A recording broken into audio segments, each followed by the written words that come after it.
Dans un village indien d'Amérique du Nord, un petit Indien s'était battu avec un ami.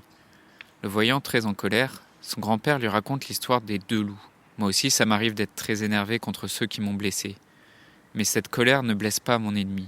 C'est comme avaler un poison et souhaiter que ton adversaire meure. En fait, j'ai longtemps combattu ce sentiment. C'est un combat de tous les jours, à l'intérieur de moi.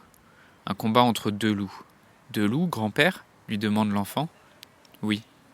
L'un est méchant, ne connaît que la colère, la jalousie, la rancœur, le mensonge. L'autre est bon, ne connaît que la paix, la persévérance, la bienveillance et la patience. Quel est le loup qui remporte à la fin ? Lui demande le petit-fils. C'est celui que tu décides de nourrir. Quel loup as-tu décidé de nourrir aujourd'hui ? Dans un monde où la question de la mort est souvent taboue, où vivre un deuil signifie encore être jugé, provoquer de la gêne, de l'incompréhension, quand ce n'est pas de la pitié, la grande question est celle-ci. Comment des orphelins comme nous, qui avons vécu très tôt la mort d'un parent, qui ne voulons pas porter ce poids sur nos épaules toute notre vie, ni qu'il impacte nos relations actuelles, comment nous pouvons y donner un sens nouveau, construire des relations plus profondes, et surtout, comment nous reprenons le pouvoir sur nos vies ? Mon nom est Johan, et bienvenue chez les orphelins résilients. Aujourd'hui, on va parler de ce que j'appelle un ange gardien. Alors, je te préviens tout de suite, cet épisode n'a rien de spécialement spirituel, de religieux, et pour moi, c'est plus un concept, un mot pour décrire des personnes qui t'aident et que tu as croisées sur ton chemin de vie. Donc, on va voir qu'est-ce que j'appelle un ange gardien, c'est quoi ses caractéristiques, et surtout comment t'en rapprocher, comment il peut t'aider en t'y connectant à transformer tes relations, à apaiser ta blessure d'abandon et construire le couple qui t'inspire. C'est quoi ce que j'appelle un ange gardien ? Comme je te l'ai expliqué, j'y attache pas forcément une connotation religieuse ou spirituelle. Et je sais qu'il y a des personnes qui le font, que sur YouTube, tu peux trouver aussi des vidéos de gens qui rapprochent ça avec des concepts plus spirituels. Peut-être c'est quelque chose qui peut t'aider aussi, cette dimension spirituelle, d'imaginer qu'il y a des êtres qui soient visibles ou invisibles, qui sont là pour t'aider. Mais moi, ce dont je veux te parler aujourd'hui, c'est des personnes qui sont bien visibles, qui sont bien vivantes ou qui ont été vivantes et qui sont dans ta vie ou qui ont été dans ta vie. Ça ressemble à quoi un ange gardien ? En fait, ce que j'appelle un ange gardien, c'est une personne qui, par sa présence, par son action dans ta vie, par son influence, c'est une personne qui t'a aidé à avancer, qui t'a accompagné ou qui t'a ouvert les yeux. C'est une personne qui a cru en toi, qui a soutenu tes rêves ou qui t'a simplement aidé sans chercher à t'influencer ou à te faire changer, à faire changer ta route. Et longtemps, j'avais pas forcément conscience d'avoir cette chance-là, d'avoir des personnes. J'avais pas conscience que j'avais croisé aussi des gens sur ma route qui m'avaient simplement aidé, qui avaient simplement cru en moi, sans aucun jugement et sans aucune attente. Et j'avais aussi tendance à porter pas mal mon attention sur des personnes qui au contraire me bloquaient, qui me freinaient ou qui me ralentissaient. Et par exemple, quand j'ai commencé mes études, j'avais un professeur de physique. J'étais jeune adulte et j'avais tout juste 20 ans. Et ce professeur de physique, il avait écrit sur mon dernier bulletin, il avait écrit « Manque cruellement d'ambition ». Et quand j'avais 20 ans et que mon rêve à ce moment-là, c'était de me lancer dans le cinéma, c'était de faire des films ou ou en tout cas de créer des choses au niveau artistique, et que ses souhaits et ses conseils pour me lancer dans ma vie de jeune adulte, c'était de me dire que je manque cruellement d'ambition parce que je partageais pas ses rêves à lui, parce que lui, son ambition pour moi, c'était de me faire intégrer une école d'ingénieur. C'est tout le contraire d'un ange gardien. C'est quelque chose qui effectivement m'a touché sur le moment. Mais aujourd'hui, ça m'intéresse pas de le critiquer. Et ce qui m'intéresse, c'est de voir le côté pile et le côté face. Et le côté pile, c'est peut-être ça, c'est peut-être des gens qui n'ont pas cru en toi, c'est peut-être des gens qui t'ont freiné. Mais le côté face, et je t'invite vraiment aujourd'hui à plus regarder le côté face, ce qui m'intéresse par rapport à ce même contexte, c'est que au même endroit où j'ai fait mes études, dans ce lycée où je faisais ma prépa scientifique, j'ai aussi croisé un prof de français, un prof de philo qui lui m'a aidé à avancer sur mes projets, qui lui m'a aidé à avancer dans mes rêves.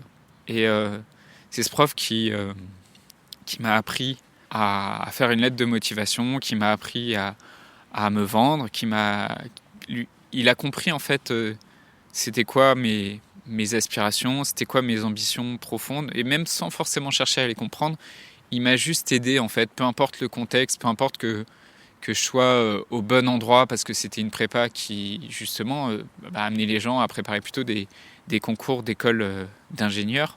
Et peu importe le contexte en fait, il m'a juste aidé à avancer.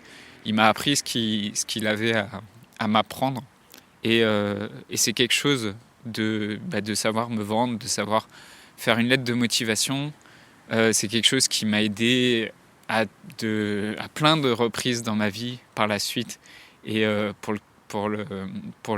laquelle je suis extrêmement reconnaissant, même encore aujourd'hui. Et tu croiseras toujours sur ton chemin des personnes qui viendront te mettre des bâtons dans les roues, qui viendront te casser les deux jambes, ou même si tu es à terre, qui t'aideront pas à te relever.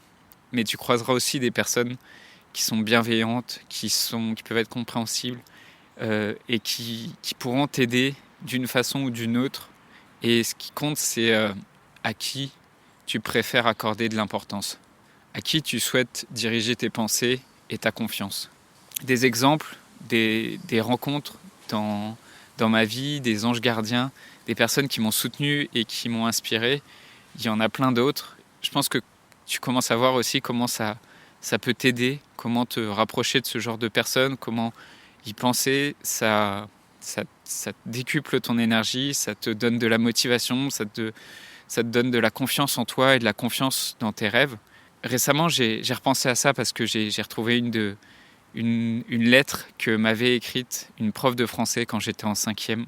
Et c'était une lettre qui était remplie de bienveillance. Je devais avoir 10 ans. Et c'était une lettre qui était remplie de bienveillance, d'espoir, dans laquelle elle m'encourageait, elle me disait que je pourrais devenir tout ce que je voudrais. Et cette prof, j'ai eu la chance de la revoir il y a pas très longtemps, plus de 20 ans après. Et c'est quelque chose qui m'apporte énormément de gratitude et qui me donne du courage pour avancer. Et juste de rendre honneur et de remercier les personnes qui ont été là et qui m'ont aidé et soutenu et qui ont cru en moi. En plus de ça, te connecter à ces personnes, soit en les rencontrant, soit en y repensant, ça va t'aider aussi par rapport à ta blessure d'abandon. Parce qu'en fait, quand tu te connectes, quand tu penses à ces personnes, quand tu penses à toutes ces personnes que tu as rencontrées et qui ont été pour toi comme des anges gardiens, en voyant qu'il y a plein de personnes autour de toi en fait, qui t'aident aussi et qui t'accompagnent, peu importe leur façon de le faire, tu prends conscience aussi de cette chance et de cette abondance de personnes qui y a autour de toi et qui sont encore en vie. Et c'est quelque chose qui apaise aussi ton sentiment de solitude. Et tu relâches aussi la pression dans ton couple et tu calmes ta blessure d'abandon. Donc pour moi, c'est une ressource interne qui est très puissante et à laquelle tu peux faire appel à tout moment. Cette personne, ça peut être pour toi, ça peut être un adulte qui t'a aidé quand tu étais enfant, ça peut être tes parents, même s'ils sont décédés, de repenser à comment ils ont impacté ta vie, comment ils t'ont aidé.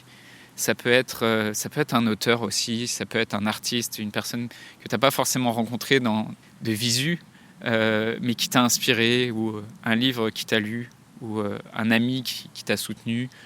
Peut-être un podcast que tu as écouté, ou un film, ou un acteur qui t'a touché, ou qui t'a ému, ou qui a changé profondément ta façon de voir les choses. Rapproche-toi simplement de ces personnes, prends rendez-vous avec elles si tu as l'occasion de le faire, ou connecte-toi juste simplement en y pensant.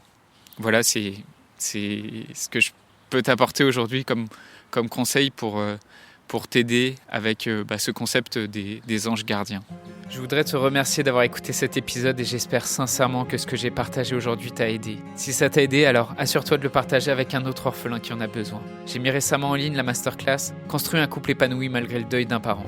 Cette masterclass est spécialement réservée pour les orphelins et l'inscription est gratuite. Tu peux retrouver tous les détails pour t'inscrire dans la description du podcast. Dans cette masterclass exclusive Je te livre, mes prises de conscience en tant qu'orphelin qui m'ont demandé des dizaines d'années, ce qui m'a permis de me relever et de reconstruire un couple qui m'épanouit en quelques mois, et surtout les 3 blocages qui sont la cause du statu quo pour de nombreux orphelins, et le secret qui explique pourquoi certains orphelins restent bloqués dans leurs difficultés quand d'autres deviennent rapidement résilients. Donc je t'invite à t'inscrire à la masterclass dès maintenant. Rendez-vous sur masterclass.orphelin.fr et dans la description du podcast. Le podcast Orphelin Résilient, c'est 3 épisodes par semaine le lundi, mercredi et vendredi à 8h. Merci encore pour ton écoute. Je te laisse découvrir le sujet du prochain épisode. À très vite. On verra dans le prochain épisode pourquoi je me baigne chaque année le 1er janvier.